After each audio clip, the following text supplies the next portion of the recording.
From once being part of the internet's largest YouTube groups, the Vlog Squad, to begging for gifts on TikTok Live, Jason Nash is certainly not in the same position he once was in. Jason Nash was born May 23, 1973. He's a popular comedian, actor, and YouTuber, mostly known for his collaborations with other content creators, particularly the Vlog Squad alongside David Dobrik. The two creators met through the app called Vine, where they were both very big on during this time. Once both of them got to know each other, David would ultimately make Jason one of the key members of Vlog Squad in 2016. At the time of Jason joining the Vlog Squad, David's channel had already had over 5 million subscribers, meaning that Jason Nash would have an incredible amount of exposure and endless opportunities. Hi, my name's Jake, and today we're going to be taking a look at how Jason Nash went from being part of the most popular vlog team on the planet to being a TikTok Live panhandler. Jason Nash's career and relationship with the Vlog Squad began to take a toll once Jason became less involved. As David's content evolved, he found himself focusing more on new members like Jeff Wittick and Toddy Smith, which is when Jason saw himself becoming less and less involved. This is where many people thought that Jason's age played into the role of his status as a Vlog Squad member, which obviously gave Jason less and less screen time. This had led to a decrease in the presence within the popular content that had helped Jason rise to fame. Since Jason was seen in less and less vlogs, this would ultimately reduce the amount of views on his personal videos as well. Once the Vlog Squad began to fizzle out, David decided to take a step back from YouTube. He didn't just decide to take a break, there was obviously many controversies. David had faced a controversy where he had hurt his really good friend Jeff Wittick to the point where he is like completely messed up from the incident. I'm sure you all know what I'm talking about with Jeff Wittick and the crane. And then there was another allegation / incident that happened with one of David Dobrik's core members of the Vlog Squad where he apparently raped a young woman. Now, I'm not going to go into that because I don't really know enough on that situation, but those are kind of the reasons that David decided to take a step back from YouTube. Since David was leaving YouTube, he would obviously no longer be posting videos on his YouTube channel, and once again this meant that Jason would be receiving less and less exposure. David Dobrik actually moved his entire audience over to Snapchat once he signed an exclusive deal where he would be making around $20 million a year just to post Snapchats of his life. Now, if you really think about it, this seemed like a selfish idea for David to accept, but if you actually think about it, David did a smart idea because Snapchat doesn't have a comment section, which means he wouldn't be torn apart for the controversies. Now, during this time, Jason Nash had pretty much tried everything under the sun to continue his lavish lifestyle, also while living in his multi-million-dollar mansion. And Jason had already had over 3 million subscribers on YouTube when David left, which you would think is more than enough to keep yourself afloat for a few years, but not for Jason. Pretty soon after David left YouTube, Jason was already hurting for money. Jason was often seen posting clickbaity content like podcast clips to his channel, his own vlogs and challenges, just to try to get his views and income out of the toilet. I personally think it's kind of sad how Jason Nash never really got to develop himself as his own person. I mean, yeah, he got a lot of exposure from David's vlogs, but he never really made videos about himself. He was just always in the background of David's videos. So, with Jason Nash being part of the entertainment business for well over 10 years, and us not knowing really anything about him is kind of pathetic. I mean, most of the clips we see from Jason Nash today are clips from him completely meat-riding Josh Peck on his podcast in hopes that being affiliated with Josh Peck might somehow revive his career. However, I only feel bad for Jason for about 3 seconds until I remember this clip. He talked to me after, he's like, oh, you should come to YouTube. And I was like, I can't do YouTube, I'm like 43. And he was like, oh, why not? Like, just go do it. I really owe him my life. He was like, oh, how much money do you need to make a month? And I was like, I need like $5,000 a month. He's like, oh, you can make $5,000 a month. And so then like I made like a very bad first YouTube video with him. And then maybe like 4 months later, I was making like $35,000 a month. Really? I called my ex-wife. She's like, I need money for something. And I was like, oh, I got it, no problem. She's like, how? And I was like, oh, I'm making like $35,000 a month. There was just like a long silence on the end of the phone. She was like, what? It felt so good. Jason has admitted that he's not good with money on multiple occasions. So you mentioned that your finances are a bit of a wreck. Yeah. I want to hear about this. Well, but you know, I'm just like not the best with money. How so? What do you mean by that? I don't know. It's just like I just pay people. I just give away a lot of money. Why? I just have a lot of people in my life that I pay. But if you're sitting there for years making $35,000 a month and now you're somehow broke, I mean, part of me believes that you deserve that. How could you not put any of this money away for you and your family? Let's not forget, Jason Nash has 2 kids. One of them is 22 years old and the other is 20. This means that Jason Nash would be this financially irresponsible with already having children. I mean, the dude would go on podcasts and talk about how he would spend $15,000 on dinner for him and his friends, but nowadays he sits and complains that he's gonna lose his house and he has kids that are in Ivy League schools. I cannot go to dinners anymore and pay for everybody. I just can't. No, I know. No, I can't do it. I know. It's gotta stop. It's terrible. A large part of me thinks that Jason talks about these high expenses in an attempt to make us feel bad for him and then proceed to gift him money on TikTok. I got 700 people in here. I only got 300 points. Well, what is this? I didn't fucking risk my life in David's vlogs to sit here with 300 goddamn points. Let's fucking go! But again, looking at how Jason Nash spends his money just takes any type of pity I had for the guy. I mean, let's talk about his wife, for example. His wife often posts to her Instagram where, first of all, her bio says quote-unquote trophy wife. I mean, you'll see things like Louis Vuitton slippers, $1 million mansions that they live in, and VIP vacations that they take to islands that I can't even pronounce. Also, let's quickly talk about the quote-unquote trophy wife Instagram bio when she is married to a man who openly talks about not having money. Now look, would I be on TikTok Live if I wasn't in like a financial hole? I don't know, probably not. But also like YouTube wasn't really working, and I needed to find something.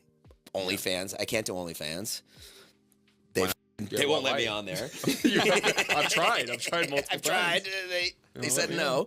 And not to mention, she's 32 years old and Jason is 51, which gives them an almost 20-year age gap. I would also like to talk about Jason Nash's financial decisions. I touched earlier about his ridiculous dinners that he was buying for absolutely no reason, but I haven't mentioned yet that Jason was paying his assistant $15,000 a week to set up his podcast. I pay Jess $15,000 a week. That's good for you, Jeff. I mean, I don't know what's worse, $15,000 a week for someone to handle your podcast, or the fact that his podcast numbers are absolutely horrible. For whatever reason, Jason posts these podcasts to his main channel that has 3 million subscribers, and in turn, you would think that the high sub count would carry these videos to a decent view count, but most of the videos / podcasts that he posts to this channel don't even scrape over 3,000 views. Another expense that is completely ruining Jason's life is sending his kids to an Ivy League school, which, if you didn't know, Jason currently lives in Los Angeles, which is already expensive. But apparently to send one of your children to an Ivy League school, it would cost you around $90,000 per year. Now, I do know that Jason Nash has more than one kid. However, I don't really know if he's sending both of them to an Ivy League school or if the other one goes to a public school. I've also heard that Jason's kids play sports, so he's already paying for trips, insurance for injuries on a school team, travel fees, and equipment for 2 kids. So now let's fast forward to today. What is Jason Nash doing to keep up with the vacations, the mansions, the children's fees, designer clothes, everything else? Is he working on pulling his YouTube channel out of the gutter? Is he investing what little money he has left to hopefully fix his finances? Well, the answer is no. He sits on TikTok for 8+ hours a day begging for donations. I don't want to completely fry the guy for making money, but my God, it is so little effort compared to the content he was making with David. And yes, I know he wasn't really making the vlogs with David, he was just appearing in them, but I just expected more from a creator who has millions of subscribers and followers across different platforms. And Jason Nash has become such a meme doing these TikTok lives that even Tana Mojo, or however you say her name, rants about him saying things like this. Listen to me, wherever you are right now, whatever is changing in your life, sometimes I feel like in the world it feels like things aren't always present, you know, like things are always changing. But just know, this will help you sleep at night, that wherever you are and whatever's changing, Jason Nash is somewhere on live panhandling for money, okay? And now I do see where this is harsh, but I honestly do think that I kind of agree with her. I did actually do TikTok lives years ago as a full-time creator when I was in college, and it did pay really well, but it is kind of hit or miss, and I just don't see how a grown man is okay with seeing such a fluctuating and non-consistent income when he has an entire family with real man responsibilities, especially when his lives on TikTok look like this. I got 700 people in here. I only got 300 points. Well, what is this? I didn't fucking risk my life in David's vlogs to sit here with 300 goddamn points. Let's fucking go! Show up or grow up! Come on! Play! Use the fucking double! Shit, guys! This is a fucking embarrassment. This is a fucking embarrassment. I got 900 people in here.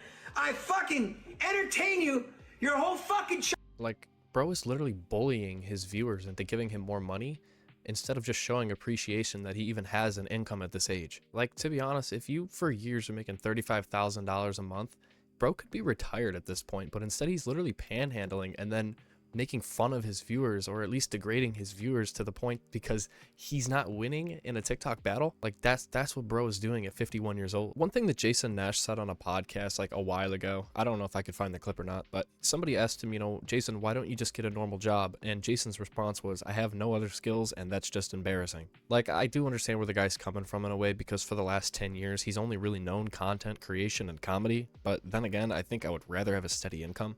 Also, you think that getting a big boy job is more embarrassing than this? Show up or grow up! And I'm sure all of us by now have seen the clip of Jason Nash complaining to Josh Peck that David turned down the $30 million Spotify offer for their once-a-week podcast. If you haven't seen that clip somehow, here it is. David, he quit the podcast. Right. So I was like, all right, that's out. That was a huge moneymaker. Was that like, did you guys have a $20 million offer from Spotify? Yeah. Every year, Josh. Jason's like, we'll take it. Yeah, and Dave, yeah, I did say that. And Dave, God bless his heart, is not about money at all. Dave will go live in. He'll go be a teacher in Vernon Hills. He just doesn't care. But he doesn't have a family to support either. He doesn't have 2 kids. He doesn't have a kid going to an Ivy League school. From a podcast that Jason, you and David did together, and David's audience was absolutely enormous. Like $20 million might not have been anything at the time. It was higher than that then. For like the actual reach that he was getting. About 30. It was higher. It was above 30? Yeah. What were you getting off that 30? 30%. Oh, kill That's me. nice. That's nice. Now, I do think David is kind of selfish for not taking that money, but at the same time, David's not really about money, so the money that would help Jason Nash just really means nothing to David in general. And I unfortunately have to say, I think that if Jason got that money, he'd probably spend it anyways, so probably better that he didn't get that money. However, as I'm making this video and looking for clips to put in the video, I found a video that David posted 5 hours ago on TikTok, and this is the video. If I did the podcast again, you'd stop TikTok Live? Oh my God. I don't want to do TikTok Live anymore. You can't put that in, but I'm dying to get out. And I make a big thing about it. I'd be like, guys, I know everyone hates this, but nobody hates it more than me. So I'm not really sure if this means that David's actually considering doing the podcast again, but whatever happens next, I really just hope that Jason Nash can take this TikTok panhandling as a life lesson. Maybe take it as a lesson to, not spend your money when you have no savings or no pension or anything like that for your future years. This guy really just needs to stop spending his money like a moron and understand that he has a family that he should be putting first. I mean, one thing I can tell you for sure is that this guy never stops live streaming. I was just looking for clips for this video, like I said, and he's live right now. So let me know what you guys think in the comments below about this situation. Do you think it's time for Jason Nash to put the fries in the bag and just get a real job like a big boy? Or is he going to be doing TikTok Live till he's 95? Thank you guys so much for watching. Make sure you drop a like and subscribe. Later.